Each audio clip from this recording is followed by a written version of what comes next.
Very good, my friends. In today's video we are going to unbox, assembly and do a small test on the Fido D11 that I have just bought on the official website.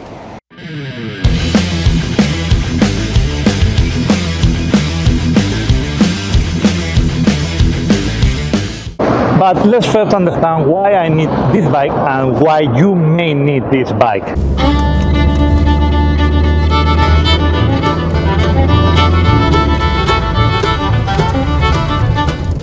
There is no place to park. I've been looking for a place to park for 20 minutes and nothing. This cannot be. I need to find a solution. Good. Here there are plenty of spaces to park. Look how many places I can choose to park. This is fantastic. This whole row is for me, only for me. Let's park here. Look at how much space to park. Excellent. Wall to work. What? 26 minutes, 2.1 kilometer? Really? That's crazy. I have to walk a lot. I need to go walking and it's super sunny. It's horrible. I'm sweating a lot. Let's find a solution. Okay, the first thing I'm going to do is to go to the Fido website. Okay, let's take a look to the bikes. I want the D11. Great. European Union. Buy. Okay, check out. We enter the details and we click on continue shipping, PayPal, whatever you want, and click complete order. Then you are redirected to the PayPal, you enter the data, and the bike will arrive to your home in 9 days. As easy as that. I requested the bike on the Friday 6th of August and I get the bike delivered in my home the Monday 16th of August. So quite fast, not bad at all. Finally the bike is here. Let's take a look to the box to see if it has survived the transportation from Poland. The box is slightly damaged from the transportation in few places we have here, but generally the box is quite in good conditions. So hopefully the bike is not damaged at all. Yeah, finally we are going to open the box to see if everything is okay. I'm very excited to see this bike because it says that it's very light. Okay, here we have the protectors for the wheels, pedals, a box with tools, nails and a lot of screws. Okay, here looks like it's the seat with the battery inside.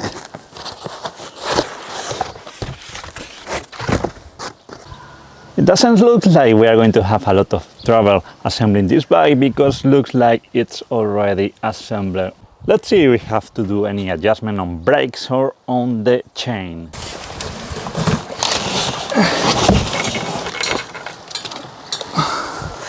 Oh, what is that?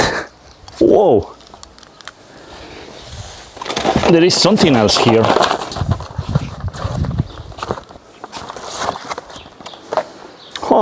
Looks like a lock. Interesting. I was not expecting this at all. And has a USB and looks like a mobile application is here. Cool. Let's see. The bike came with all the tools we need to do the adjustments. It came protected for the transportation and certainly it has worked because I don't see any scratch or any damage on the bike. The first thing we are going to do is to remove these protections. Very quick! Let's go to speed camera mode.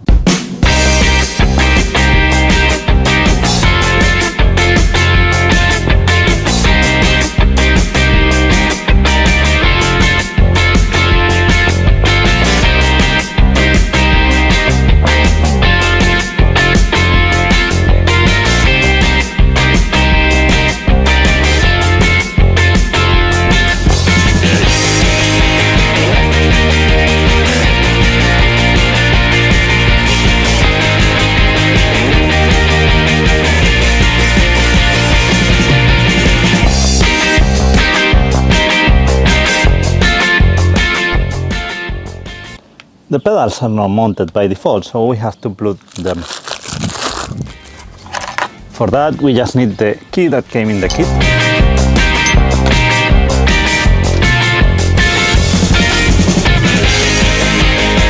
Have to play the chain in position.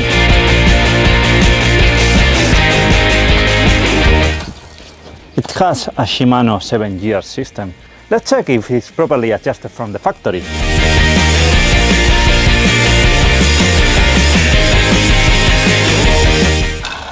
Excellent, it's properly configured. The front and the rear brake are cable braking systems. It could be better if they were pneumatic braking this system, but it's not the case. Let's check if it's properly tight or we need to do adjustments. Okay. It does brake perfectly. Oh. Good as well. Brakes and gear are properly adjusted on the bike from the factory, so it's perfect because we will not have that much work to put ready the bike to start to using it. Excellent!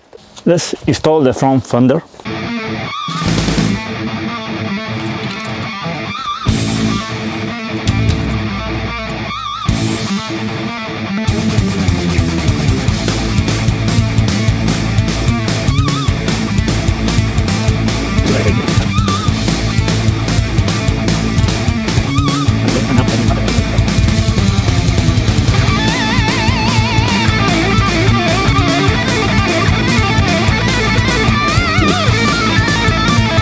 Let's install now the rear fender. I think we have to open this. It doesn't come in the instruction how to put them, so I have to figure out. The front one was quite easy, but this one, you have to take a look to the bike to understand. Okay, here is the controller. We take the opportunity to take a look to the controller.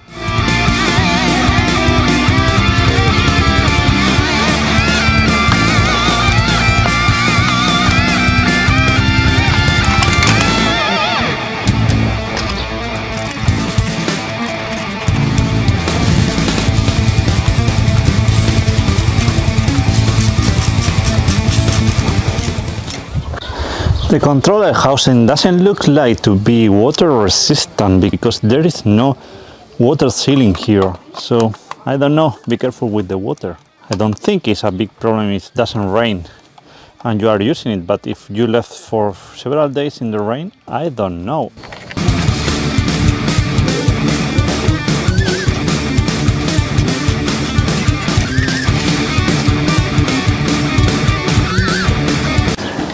Okay, install.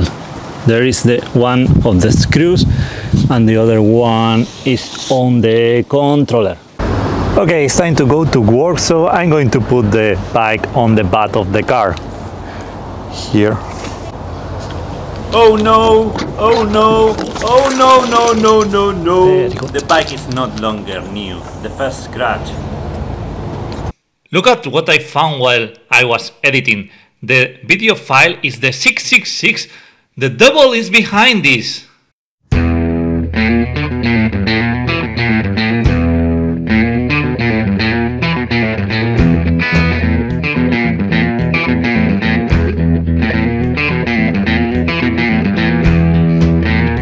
The bike doesn't weigh too much. I can hold it with one hand.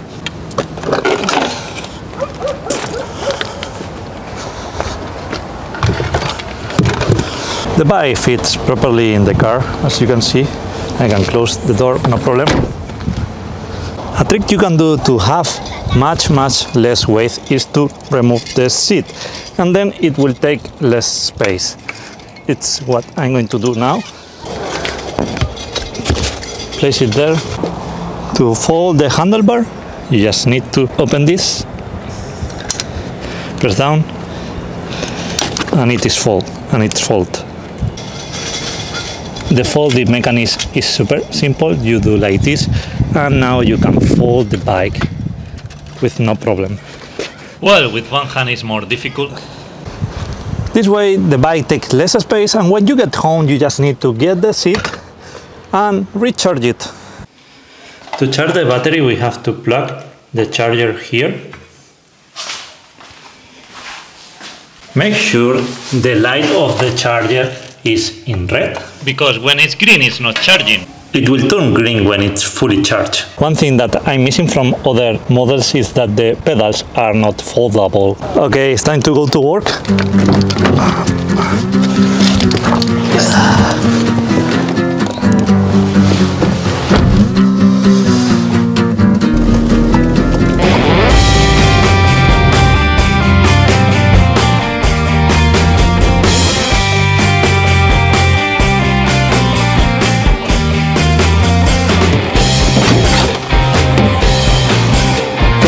Bike is here.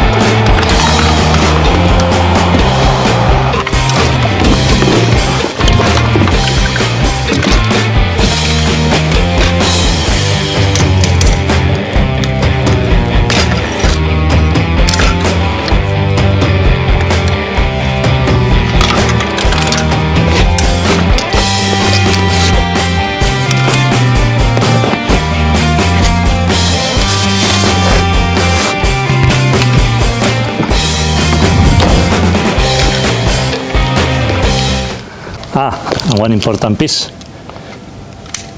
to connect the battery and turn on the battery.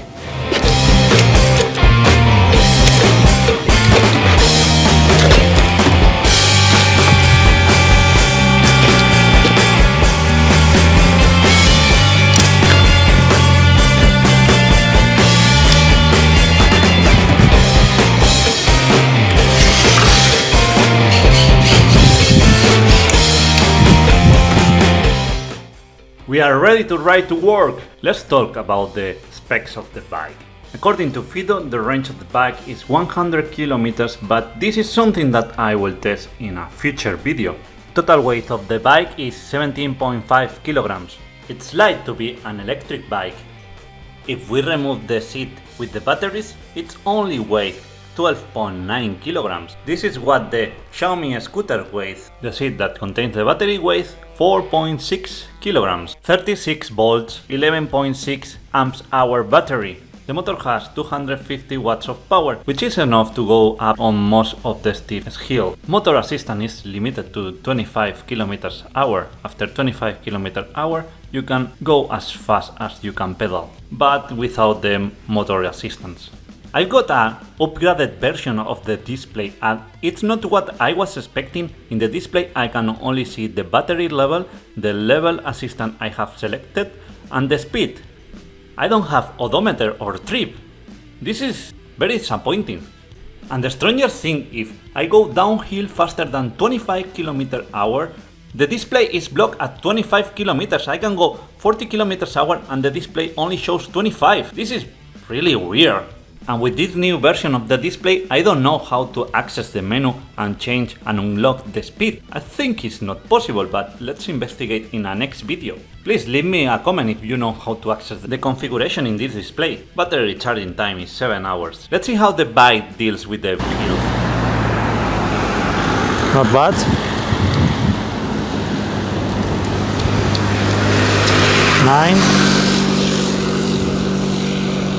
Nine kilometers per hour, not helping with the pedals. That's quite good, actually. This is quite stiff. Let's see if we can do this one. No, not this one. This one is too much. You cannot see the cables from here. They are hidden in the body. All the cables properly sorted, that's super good. The handlebar is super solid. No movement, no shaking, nothing.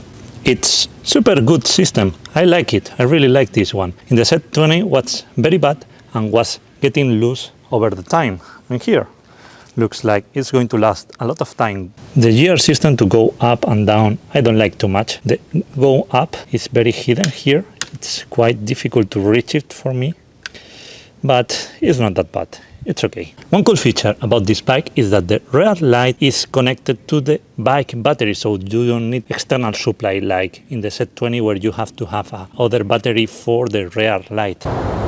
The bike is quite simple to use. To start the bike you need to press this button to turn on the battery, and then you can hold the M button for a few seconds and the bike will start and it's ready to go. As soon as you press this, the bike starts to work. At the beginning it's a level 1, so less power potence or help, but if you click the switch button, you will change to mode 2, and if you click again, you go in the maximum power for the bike. You have the battery indicators and the bike is in kilometers per hour. You can turn on the lights by clicking here or turn it off.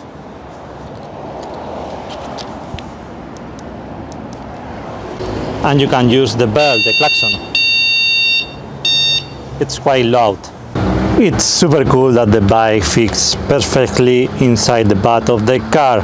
The Imo Z20, I had problems to fit it inside the butt, but this one, it's perfect. There is no problem at all. I can close it, no problem, nothing. Ah, that's super cool. That makes the bike portable. Okay, here is the light of the bike. Okay, it's enough to be a bike. So we are not going super fast. That would be more than enough. The bike has 3 levels of pedal assistance. When pressing the throttle, you always can get the full power of the bike, independently the level of assistance you have selected. I used the bike already 4 times and I think it will work a lot for what I wanted, that is to transport it on the car. I really like the bike, it's very beautiful and has enough power to go up hills. I'm 187 centimeters tall and I weigh 85 kilograms. And my main problem with this bike is that I cannot regulate the height of the handlebar and it's very low. But since I'm doing small trips like 2-3 kilometers, it's not a big deal. Does it worth to pay the extra money that it costs this bike compared to the Imo Z20, 300 euros more? Certainly yes, because it has more power to go up and it weighs almost 5 kilos less, and this makes this bike very easy to transport upstairs. I'm going to make more videos about this bike, range test, unlock the bike. I'm going to review this bike 1 month from now, so make sure you leave your comments on questions on the video and make sure you subscribe so you will be notified when I release the new video in 1 month about the bike, and we will discover everything you need to know about this bike. I hope you liked the video, thank you for watching and see you in next video.